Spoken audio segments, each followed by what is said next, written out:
Anybody can build muscle and anybody can give you advice on how to lift, but not everybody has as many injuries and setbacks that you might have or that I have. They might go through their entire training career and not have any injuries at all and not have any kind of setbacks really. So they can't truly relate or sympathize and empathize with what you've gone through. And unfortunately, I can. Today, I want to talk about how to move past setbacks. Over the last at least 5 years, I would say I've been dealing with chronic pain in my neck, my low back, and a few other areas as well. And this can be extremely demotivating. So if you're dealing with this right now, I want to let you know that I can relate, but there is light at the end of the tunnel. There is a lot of things that you can do. It just might not be as flashy or fun as going in and lifting hard. And I've had to accept that. I can't just go in the gym and do max effort deadlifts or squat bench, whatever it is, and expect that my body's going to feel good. It's not like this is because I've gotten older. I'm only 28 years old and I've been having these pains and different injuries since I was in my early 20s. I think I may have just been lifting with bad form or have created some imbalances. I'm not exactly sure. Because I've been dealing with these injuries and chronic pain for quite a few years, I went to a physical therapist and I was given some exercises to do. And I was told that I do have some hypermobility in a few different areas and that I just have really tight muscles and I need to work on that. Honestly, I've not been consistent with any of the things that I was told to do. And I'm trying to take that serious now because it's getting to the point where it affects my mental health. When you're dealing with being in chronic pain every day, it just is a drag. I love going to the gym. I love going and lifting. And when I go recently, I have pain almost every time. But I can say that after putting more effort just a few times a week into mobility, I've been feeling significantly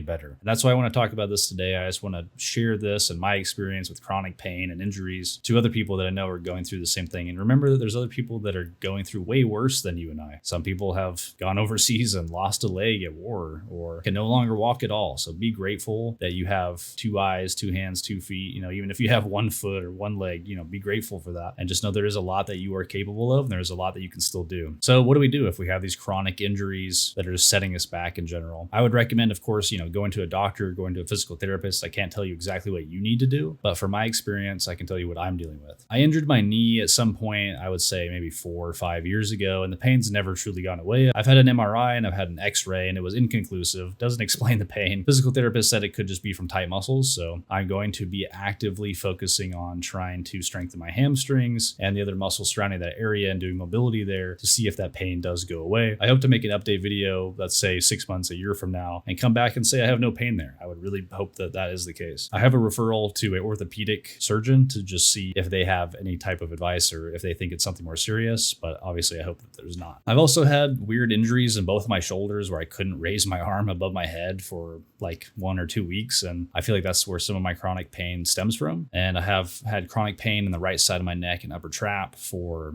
I would say, since 2019. Gives me migraines, constantly in pain. I've done trigger point therapy. I've gone to a chiropractor. It's never gone away. At this point, I think it's actually something that's in my shoulder that's causing that pain. And the next big one for me is my low back pain. I have this just constant kind of nagging pain in my lower back. But what I do notice helps, funny enough, is when I do deadlifts or I do squats, any kind of leg training, it seems to go away. I have a job where I sit down a lot and I've been a gamer my entire life. I really think that that has caused a lot of that pain, just sitting around all the time. So strengthening those hip muscles, working on the TFL, piriformis, strengthening the hamstrings and the glutes because those become weak when you sit all the time. These are things that I believe are going to help me, as well as doing mobility, and help to decrease that overall pain, get me back to lifting heavier and feeling stronger overall, and give me a better quality of life. Because anybody that deals with chronic pain, if you're listening, you know how fucking bad it sucks. Needing to get out of bed every day and be motivated when you're in pain all the time. It's so not fun. It's not motivating to go to the gym and you're hurting. You need to look deeper and find the true cause of what's causing that pain. Just like mentally, if you're dealing with anxiety or depression or anger issues, whatever it is, you need to actually look into the root of that cause and see what is making you feel like that. Take those things more serious. So what's my plan? Again, I'm going to attack those areas, work on mobility, strengthen those muscle groups. And I hope that 6 months from now or a year from now, I can come back and make a video called How I Cured My Chronic Pain, something like that. And I hope that I can give advice to other people and share this video with you guys and that you can change your life from this, because I'm trying to do that myself. So what do you need to do to move past setbacks and injuries? The first step is going to be to stop ignoring the pain. Stop ignoring those injuries and going in acting like nothing happened. You need to address it or it's only going to get worse. Your body is telling you that something is wrong. You need to work on it. Step 2 is you need to go and be evaluated by a doctor or a physical therapist, because you can only do so much on your own. And if you can't afford to go to one of them, just do as much research as you can and just start being consistent, which is step 3. Consistency is key. Consistently working on movements and mobility work that's going to strengthen your body and help to repair those injured areas is what's actually going to get you back. Take the time and dedicate it to actually getting better better so that you can be better. Once you get those injuries sorted out, you move past those setbacks that were caused by that pain or whatever it is, you're going to be way stronger for it. And then you can come with a better mindset and with more longevity because you know how to actually train now so that this kind of thing doesn't happen again. I'm kind of making this video to remind myself that this is what I need to do because I've been so inconsistent, but I'm going to dedicate myself to actually working on this and stop ignoring it because I'm sick of having chronic pain. And if you are too, I hope that you find inspiration from this video. And if you can relate, share what you've gone through, any types of chronic pain or injuries that you've dealt with in the past. And if you've had anything similar to me, tell me what you did for it. Again, I hope that I can come back 6 months from now and have a video called How I Cured My Chronic Pain. If you enjoyed the video and you got anything out of it, drop a like, subscribe if you want more videos like this. I'll see you next time.